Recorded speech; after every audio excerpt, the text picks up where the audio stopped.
심야 전기로 겨울철 난방을 하는 소규모 학교가 적지 않습니다.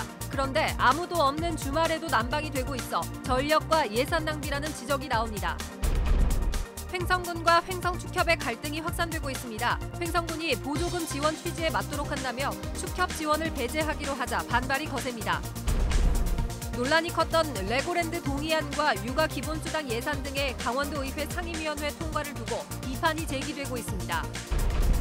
영서 지역에 오늘 밤 11시를 기해 한파주의보가 내려졌습니다. 내일 아침 기온은 원주 영하 6도 등으로 평년 기온을 밑돌아 춥겠습니다.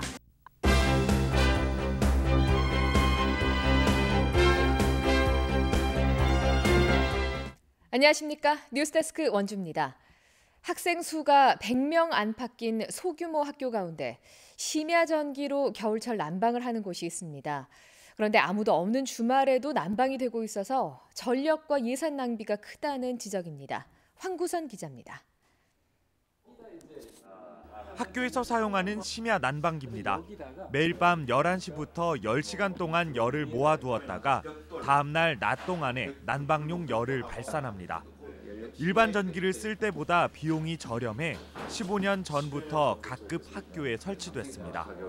문제는 주말이나 공휴일 등 사람이 아무도 없는 날에도 난방이 가동된다는 점입니다. 담당 직원이 와서 상황을 보고 이건 정말 간단한 그런 작업으로 해결될 수 있는 부분이다. 이제 그렇게 공감을 하고 갔는데 회의한 결과는 이런 서비스를 이런 거를 허용할 수가 없다. 또 다른 학교에서도 주말 동안 심야 난방기를 사용하고 있습니다. 이들 학교의 겨울철 난방 예산은 한 달에 80에서 100만 원 가량. 주말 난방 사용량만 줄여도 20에서 30%의 비용을 절감할 수 있다고 말합니다. 학교 재정 측면으로 보나 전국에서의 그 에너지 사용 측면에서 보나 좀 낭비가 아닌가라는 생각이 듭니다. 타이머를 설치하면 간편하게 해결될 일이지만 한전 측에서는 지원이 불가하다는 말만 되풀이하고 있습니다. 약관에는 요일별 전력 사용을 조절하는 조항이 없다는 겁니다.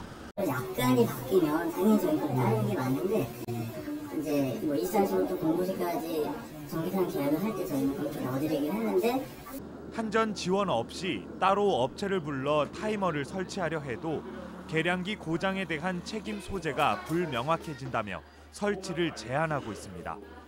강원도 내에서 심야 전기를 사용하는 초중고등학교는 모두 70여 곳. 쓸데없는 전력 낭비도 문제지만 학생들을 위한 소중한 예산이 줄줄 새나가고 있습니다. MBC 뉴스 황구선입니다. 횡성군과 횡성축협의 횡성 한우 브랜드 통합 추진이 무산된 가운데 또 다른 갈등이 확산되고 있습니다. 횡성군이 보조금 지원 취지에 맞도록 한다며 축협 지원을 배제하기로 한 건데요. 반발이 거셉니다. 김진아 기자입니다. 횡성축협이 운영하는 가축 경매시장입니다.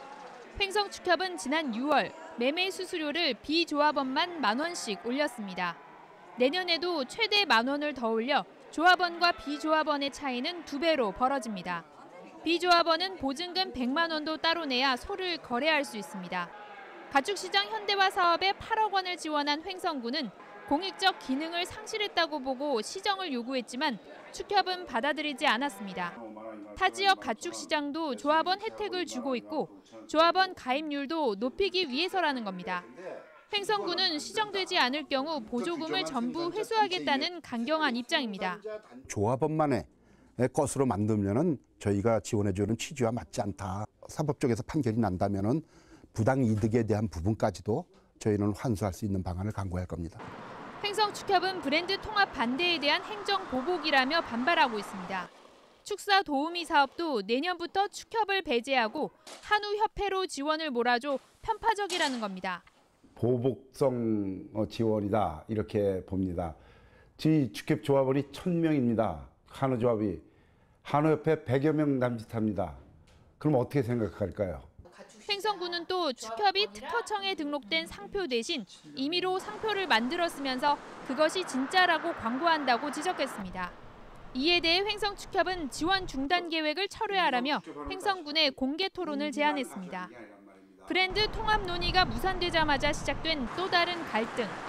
전국 최고의 한우 브랜드가 집안 싸움에 몰두하는 사이 외부 경쟁력은 약화되고 있다는 우려가 나오고 있습니다. MBC 뉴스 김진아입니다. 논란이 컸던 레고랜드 동의안과 육아 기본수당 예산 등의 강원도의회 상임위원회 통과를 두고 비판이 제기되고 있습니다. 다수당을 차지한 민주당의 일방적인 의회 운영과 수적인 열세에 몰린 한국당의 무력함이 더해진 결과라는 지적입니다. 강화길 기자입니다. 2021년 동계아시아 경기대회 유치 동의안. 정치적 이유로 유치한다는 노골적인 주장에도 불구하고 표결 없이 무사 통과. 가결됐음을 선포합니다. 강원도에 불리하고 멀린 사에 특혜가 가는 불공정한 계약 관계는 손도 댈 수 없는 레고랜드 사업계약 동의안 역시 상임위원회를 통과했습니다. 기초재정 설계의 부실에다 정부와의 협의도 끝나지 않은 육아 기본수당도 조건부지만 예비심사를 통과했습니다. 강원도의회 46석 중 76%인 35석을 차지한 더불어민주당이 수적 우위를 여실히 드러낸 결과입니다. 많은 여당 의원들이 문제점을 지적하고 따지기는 했지만 의사결정 시점만 되면 당론을 쫓는 구습을 반복하고 있습니다. 회의하면서 본인들의 소신 발언들은 계속 하고 있고요. 어쨌든 다수결이잖아요. 그런 면에서는 대세를 거스르기는 쉽지 않죠. 자유한국당 강원도의회 의원들은 민주당이 일방통행식으로 도정을 이끌어가고 있다며 비판했습니다. 레고랜드 사업은 절차를 무시하고 있고 보여주기식 이벤트에 매몰된 채 열악한 강원도 재정을 고려하지 않은 사업을 남발하고 있다고 지적했습니다. 의혹에 앞서 열악한 강원도의 재정에 구멍을 내고 도민의 혈세로 틀어막는 일이 없길 바란다. 그렇지만 자유한국당 의원들도 선명성 경쟁에서 민주당을 앞선다고 자신할 수 없는 한계를 드러내고 있습니다. 지역구에 따라 입장을 바꾸거나 여당 의원들이 공감할 주장을 펴지 못하는 등 야당의 존재감을 확실하게 드러내지 못하고 있습니다. 강원도정을 견제해야 할 새로운 제10대 강원도의회가 수적 우위를 내세운 일방적인 여당과 준비가 덜 된 무력한 야당이 섞여 난맥상을 보이고 있습니다. MBC 뉴스 강화길입니다. 약국이 면허를 대여하다가 적발되는 경우가 적지 않습니다. 보건당국이나 약사회에서 단속에 나서고 있지만 근절이 어려운 상황입니다. 이용 기자가 보도합니다. 지난해 8월 춘천의 약국 2곳과 원주의 약국 1곳이 약사 면허 대여를 일컫는 면대를 하다가 검찰에 적발됐습니다. 적발된 약사들은 무면허자가 차린 약국에 고용돼 일했습니다. 지난해 7월에는 강릉의 한 종합병원 이사장이 면대 약국을 운영하다가 구속되기도 했습니다. 약사 자격이 없는 이사장은 병원에서 근무하던 약사들을 고용해 10여 년간 약국을 불법 운영한 혐의를 받았습니다. 이 같은 면대 약국이 성행하는 것은 경제적 문제가 큰 이유로 알려졌습니다. 약대를 졸업하고 돈이 없어 약국을 차리지 못하거나 약국을 차렸다가 도산한 약사들이 유혹에 넘어간다는 겁니다. 앞으로 젊은 약사나 이렇게 자본력이 좋지 않은 약사들은 점점 더 그렇게 자기가 약국을 개설할 기회는 이뤄지고 이거는 누군가는 해결해야 되는데 불법으로 규정된 면대 약국을 적발하기도 쉽지 않습니다. 실제 주인과 고용 약사 사이에서 은밀하게 거래가 이루어지기 때문에 내부 고발이 없으면 실체를 파악하기가 어렵습니다.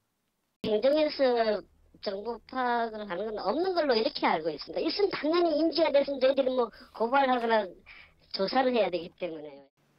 지난 5년간 전국에서 적발된 면대 약국은 88곳에 달합니다. MBC 뉴스 이웅입니다. 원주 등 영서 지역에 오늘 밤 11시를 기해서 한파주의보가 내려졌습니다. 기상청은 원주, 횡성, 영월, 평창을 포함한 영서 전역에 한파주의보를 발표하고 내일 아침 기온은 오늘보다 10도 이상 떨어질 것으로 전망했습니다. 내일 아침 최저 기온은 원주, 영월이 영하 6도, 횡성, 평창은 영하 8도 등으로 평년 기온을 밑돌겠습니다. 이번 한파는 이번 주 내내 계속되다가 다음 주 초쯤에 누그러들겠습니다. 강원도 교육청은 내일 수능 성적 발표를 기점으로 정시와 수시, 동시 지원 체제를 가동한다고 밝혔습니다. 도교육청은 내일부터 14일까지 대입 지원관이 배치된 교육문화관과 교육도서관에서 정시 집중 상담 기관을 운영합니다. 또 수능 이후에도 면접이 남아있는 수험생들을 위해 맞춤형 1:1 면접 컨설팅을 지원합니다. 원주 지역에 있는 대안학교와 대안교육기관 학생들도 학교급식 지원을 받게 될 전망입니다. 원주시의회는 원주 학교급식 지원 조례 일부 개정안을 발의해 제도권 밖에 있는 청소년들에게 보편적이고 차별 없는 급식 제공이 가능하도록 경비를 지원할 수 있는 근거를 마련했다고 밝혔습니다. 개정 조례안이 통과되면 도내 18개 시군 가운데 처음으로 급식 지원이 추진됩니다. 원주에는 인가를 받은 대안학교는 없고 미인가 대안교육기관이 모두 6곳입니다. 뉴스데스크 원주를 마칩니다. 고맙습니다.